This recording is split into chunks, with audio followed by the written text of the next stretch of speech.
ایک عورت نے مجھے بتایا کہ میرے شوہر کو مجھ پہ شک ہوا، اس نے ماضی شادی سے پہلے، وہ شادی کے بعد کی بات ہے، شادی سے پہلے کیا ہوتا رہا چھوڑو اس کو، ٹٹولا بالآخر میں نے اگل دیا جی میرا کسی سے غلط تعلق تھا، میں نے توبہ کر لی. کہہ رہے جب بھی پھڈا ہوتا ہے کہتے تم ہو تو وہی نا. میں نے کہا غلطی آپ کی ہے، کیوں بتا رہی ہو بھائی؟ وہ 100 دفعہ بھی پوچھ رہے ہیں آپ کیوں بتا رہے ہو، کیوں بتا رہے ہو آپ اس کو؟ تو ہمارا تعلق کس سے ہونا چاہیے؟ ہم اللہ کے بندے ہیں، جرم اللہ کا تو توبہ بھی کس سے؟ اللہ کی. اور ایک اور بات سے بات نکلتی ہے، بعض خواتین کے ساتھ کوئی ایسا واقعہ ہو چکا ہوتا ہے کہ وہ کنواری نہیں رہتی، بعض دفعہ کوئی مسئلہ ہوتا ہے ان کے ساتھ، یا بعض دفعہ کوئی برائی ہو چکی ہوتی ہے جس سے وہ توبہ کر چکی ہوتی ہیں، وہ شادی کرتے ہوئے ڈر رہی ہوتی ہیں، تو وہ ڈر رہی ہوتی ہیں کہ شوہر کو پتہ چلے گا، وہ کہے گا یہ تو کنواری نہیں ہے. تو وہ جب میں فون اٹھاتا تھا نا اس طرح کے مشورے بھی کہ ہم کیا شوہر کو بتا دیں، تو یہ حماقت نہیں کرنا بھائی. یہ تو کسی بھی طرح سے زائل ہو سکتا ہے، کسی بیماری سے بھی ہو سکتا ہے پردہ زائل، اور بھی 10 بعضوں کے پیدائشی نہیں ہوتا. تو ایسے موقع پہ جھوٹ بولنا بھی جائز ہے.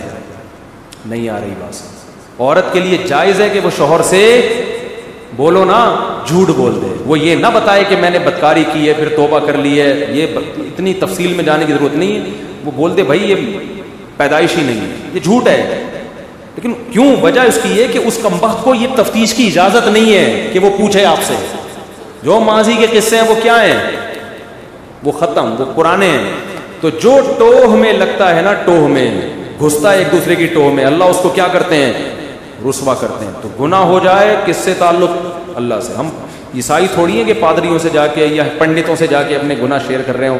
مجھے بھی لوگ آ کے بتاتے ہیں، میں کہتا ہوں یار مجھے نہیں بتاؤ کیا ہوا ہے، میں بھی انسان ہوں. ہاں ایک صورت میں آپ بتائیں، جیسے کوئی مریض ڈاکٹر کو اپنی بیماری بتا رہا ہوتا ہے علاج کے لیے، تو کسی بزرگ سے کسی عالم سے آپ کا تعلق ہے، آپ سمجھتے ہیں کہ اس سے میں مشورہ لے سکتا ہوں، اور مشورہ اس وقت تک نہیں لے سکتا جب تک میں اس کو اپنا پورا مرض بتاؤں نہیں کہ میرے اندر کیا گناہ ہے جو میں چھوڑنا چاہتا ہوں مگر مجھ سے چھوٹتا نہیں. ایسی صورت میں پھر مجبوری ہے بتانے کی تاکہ وہ اس کا کوئی علاج بتایا. تو اس کا خیال کرنا چاہیے. یہ اللہ کا دین کتنا زبردست ہے، اللہ نے ہمیں بتا دیا گناہ سے بچنا کیسے، ہو جائے تو کرنا کیا ہے. تو ہمارا رب ہے غفور الرحیم، جب توبہ کرو گے اللہ کہتے ہیں میں بتا دوں گا کہ میں لوگ معاف نہیں کرتے مگر میں معاف کر دیتا ہوں. سب سے پہلے قرآن کی آیت ہے 29ویں پارے میں بھی ہے، 28 اس میں قد افلح المؤمنون جو سورہ مومنون ہے اس میں بھی ہے کہ اللہ نے فرمایا زوجہ کے علاوہ کوئی بھی راستہ اختیار کرتا ہے فاولئک هم العادون. اور اس میں الفاظ دیکھو فمن ابتغى وراء ذلك، ذالک جو ہے نا یہ بلاغت ہے، ذالک اس میں اشارہ ہے، جب ہاتھ سے اشارہ کرتے ہیں نا اس وقت کہا جاتا ہے. گویا اللہ تعالیٰ آپ کو آپ کی زوجہ کی طرف اشارہ کر کے کہہ رہا ہے کہ یہ جو بیوی ہے نا، بیوی کے یہ والا آپشن، اس کے علاوہ آپ کے پاس کوئی دوسرا آپشن نہیں ہے. اشارہ کر دیا.